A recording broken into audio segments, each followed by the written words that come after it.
Urdu most repeated غزل کی تشریح خواجہ میر درد۔ غزل: موت کیا آ کے فقیروں سے تجھے لینا، مرنے سے آگے ہی یہ لوگ تو مر جاتے ہیں۔ اس میں خواجہ میر درد موت سے مخاطب ہو کر کہہ رہے ہیں کہ موت فقیروں سے کچھ نہیں چھین سکتی، کیونکہ جو لوگ موت سے پہلے ہی مر چکے ہوں ان کا موت کیا بگاڑ لے گی۔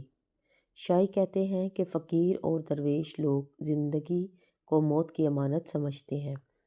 یہ لوگ زندگی کی آسائشوں سے کنارہ کش ہو جاتے ہیں اور ہر گھڑی موت کی تمنا کرنے والے لوگ ہوتے ہیں، اس لیے یہ موت سے نہیں ڈرتے۔ شعر نمبر 2: دیدہ وید جو ہو جائے غنیمت سمجھو، جو شرر ورنہ ہم اہل نظر جاتے ہیں۔ اس شعر میں خواجہ میر درد زندگی کی اس حقیقت کو سمجھا رہے ہیں کہ یہ زندگی عارضی ہے اور ختم ہونے والی ہے۔ یہ ایک چنگاری کی طرح ہے۔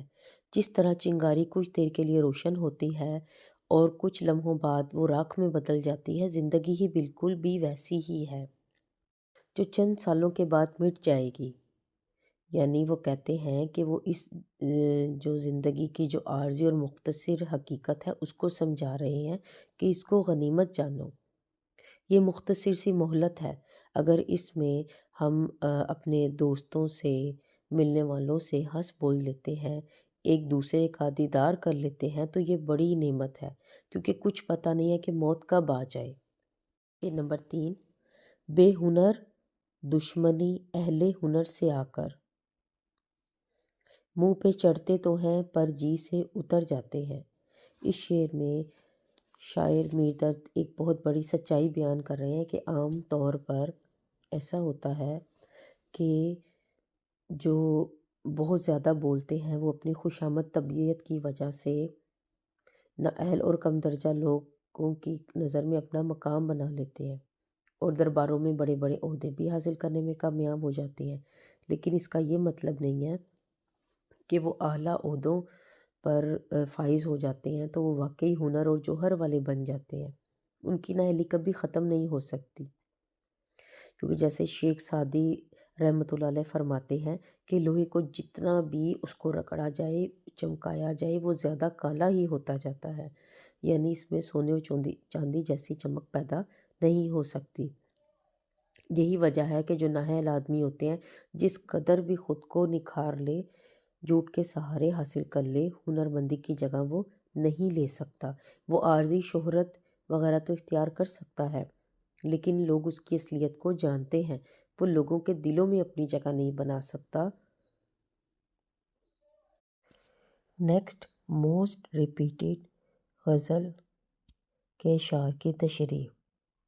شاعر کا نام مرزا اسد اللہ خان غالب۔ شعر: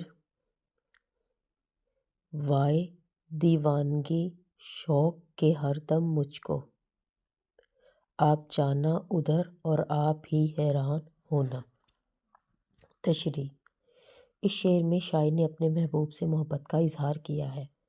شاعر اپنے محبوب سے بہت زیادہ محبت کرتا ہے، وہ محبوب کا دیوانہ ہے اور اسی کی یاد میں گم رہتا ہے، مگر اسے افسوس ہے کہ اسے اپنی محبت کا جواب نہیں ملتا جس کا وہ حقدار ہے۔ ایسے میں اسے اپنے محبوب کی گلی کی طرف نہیں جانا چاہیے تھا، کیونکہ وہاں اس کو پذیرائی نہیں ملتی،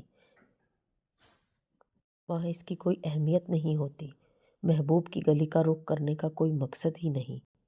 لیکن شاعر کا دل اپنے محبوب کی محبت میں اس قدر دیوانہ ہے کہ وہ بار بار ادھر کا رخ کرتا ہے اور ہر بار حیران ہوتا ہے کہ میں آخر ادھر کیوں جاتا ہوں۔ شعر نمبر 2: عشرت قتل کہ اہل تمنا مت پوچھ، عید نظارہ ہے شمشیر کا عریاں ہونا۔ اس شعر میں شاعر کہتا ہے کہ اہل تمنا کے دل میں قربان ہونے کے لیے قتل گاہ کی طرف جانے میں جو خوشی چھپی ہوئی ہے اس کے بارے میں مت پوچھ، یعنی محبت کرنے والے قربان ہونے سے بھی دریغ نہیں کرتے۔ اہل تمنا اپنے لیے تلوار کو نیام سے نکلتے دیکھ کر بھی خوفزدہ نہیں ہوتے بلکہ خوش ہوتے ہیں۔ یہ نظارہ تو ان کے لیے عید ہے۔ شاعر اصل میں یہ کہنا چاہتا ہے کہ محبت کرنے والے کسی سے نہیں ڈرتے اور قربانی سے بھی دریغ نہیں کرتے، تو خوشی خوشی اپنی جان کا نذرانہ بھی پیش کر دیتے ہیں۔ شعر نمبر 3۔ لے گئے خاک میں ہم داغ تمنا نشاط، تو ہو اور آپ یہ صد رنگ گلستاں ہونا۔ لے گئے خاک میں یعنی مٹی میں لے گئے، ہم داغ تمنا یعنی خواہش۔ اس شعر میں شاعر محبوب کو مخاطب کر رہا ہے اور کہتا ہے کہ اے محبوب، ہم تو مراد حاصل کیے بغیر قبر میں جا کے سو گئے، اور ہمیں جو شادمانی حاصل ہو سکتی تھی، جو خوشی حاصل ہو سکتی تھی، اس کی آرزو ہم سینے میں ہی اس کا داغ لے کر چلے گئے۔